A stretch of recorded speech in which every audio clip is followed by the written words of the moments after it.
আমাকে আলোচনা করতে দেয় নাই ওখানে। তো আমি পুলিশের আইজিপি আর ডিআইজি দিয়ে ফোন দিলাম আপনাদের লাকসামের এই যে থানার ওসি কে। তো ওসি বলে, স্যার আমাদের হাতেও নাই, এটা একেবারে উপর থেকে নিষেধ। অন্যায় জুলুম অত্যাচার বন্ধ করতে পারে না এরা, তাফসির মাহফিল বন্ধ করে দেয়,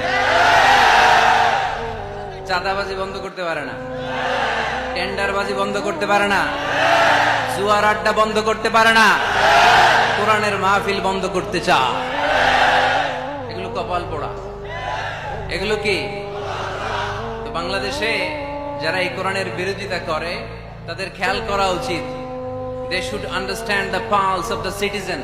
জনগণের পালস বোঝা উচিত, যে জনগণ কি চায়, জনগণ কোনটাকে পছন্দ করে, জনগণ কোন দিকে ঝুঁকছে, এটা খেয়াল রাখার দরকার আছে না নেই? আজকের এই লক্ষ্মীপুরের বিশাল মহাসমাবেশ প্রমাণ করে কোরআনের